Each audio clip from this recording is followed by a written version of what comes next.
Bien, una función es periódica si se repite con un intervalo de periodicidad t, ¿vale? T significa que puede ser cualquier cosa. ¿Qué significa que una función sea periódica? Pues que se repite. Es tan sencillo como eso. Pum, pum, pum, pum. Sea cual sea la forma, pero que se repite. En este caso, en el ejemplo que yo he puesto, el intervalo de periodicidad es 3. ¿Vale? ¿Lo veis? Es 3. Como se repite, es periódica. Entonces nosotros simplemente tendríamos que escribir: la función es periódica. Crecimiento. Esto es muy sencillito, ya lo vais a ver. Si la función es creciente, simplemente es que va hacia arriba. Pero básicamente significa que cuando aumenta la x, aumenta la y. Fijaos, aquí tenemos dos puntos. El punto 4, 5 y el punto 7, 7. ¿Vale? Si aumenta la x, aumenta la y. Por lo tanto, esta función es creciente. ¿Cuándo una función es decreciente? Pues cuando aumentan los valores de x y disminuyen los valores de y. En este caso, ¿veis que va para abajo? Claro. Tenemos el punto menos 3, 4 y el punto 5, 1. Miréis, menos 3, 5, si aumenta la x, mirad, 4, 1, disminuye la y. Vamos a ver un análisis completo, vamos a ver esta función, ¿vale? De nuevo, vamos a representar como si aplastásemos la función, ¿vale? Vamos a ver desde dónde hasta dónde es creciente. Lo naranjita lo he puesto creciente. Lo verdecito decreciente. Es muy fácil, ¿no? Por aquí sube, sube, sube, sube. Del menos 6 al menos 5, sube. Luego, ¿cuándo más sube? Desde aquí, que es el menos 2. Sube, sube, sube, sube, sube, sube, sube. Del menos 2 al 2, sube. ¿Lo veis? Siempre lo miramos aquí, en el eje de las X.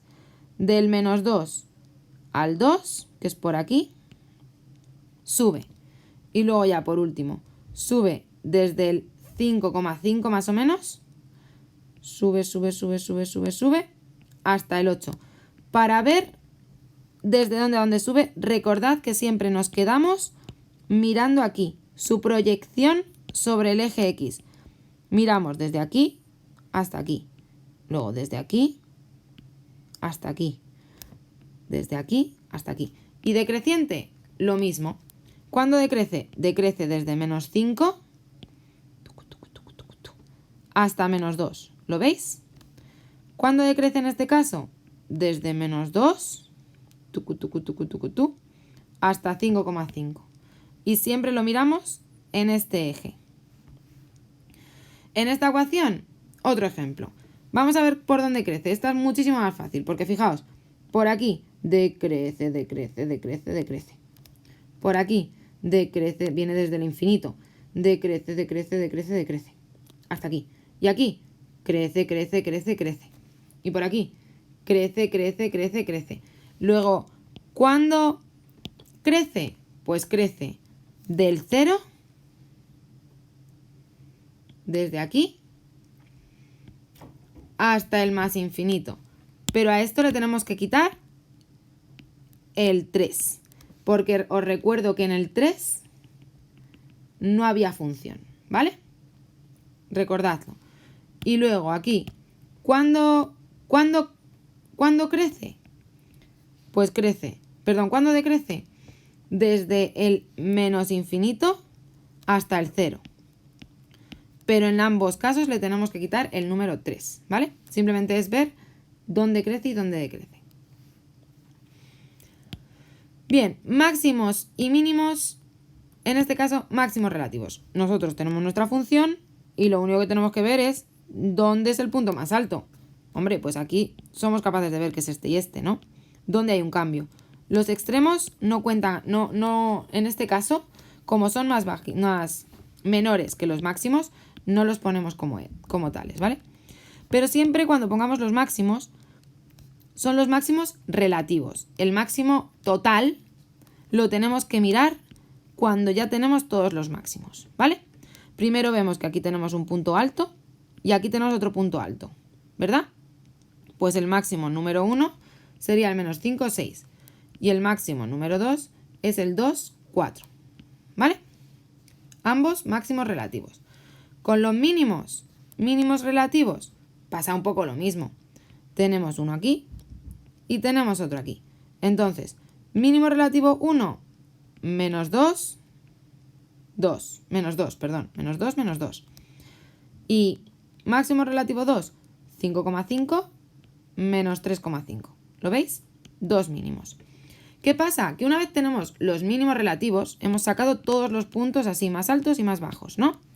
Tenemos que ver cuál es el máximo y el mínimo absoluto.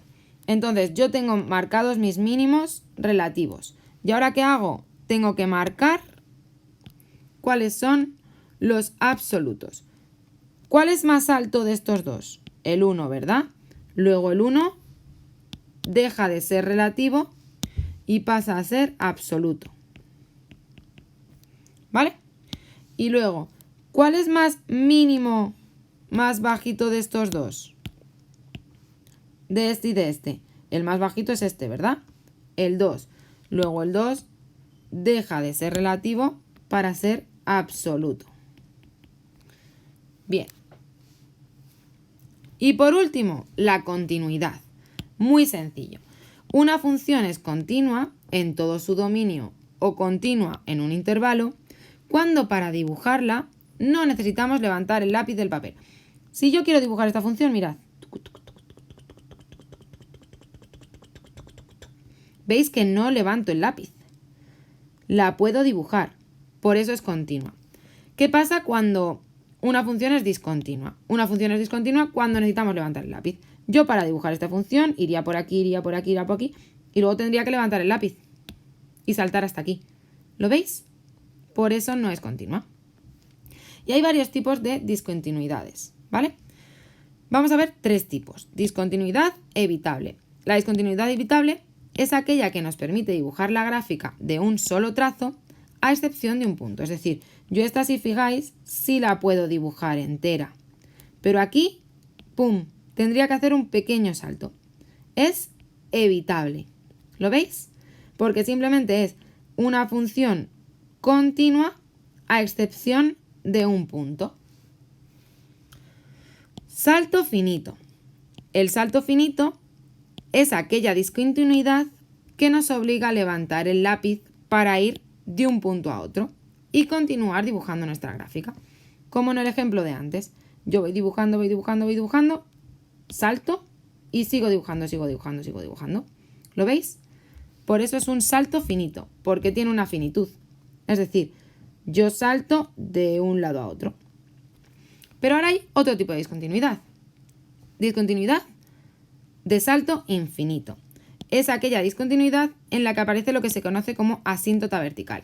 Este término ya suena porque os lo he ido comentando, ya que uno de los ejemplos con los que hemos estado trabajando tenía asíntotas, ¿verdad? Entonces, si yo tengo una asíntota, es lo que yo os explicaba. Esta función se va a acercar, pero nunca va a llegar a tocar este eje. En este caso, el eje X es igual a 6, ¿vale? Este eje es X es igual a 6, porque es una recta vertical, ¿verdad? Y cuando eran verticales, era la X igual a un número, ¿verdad?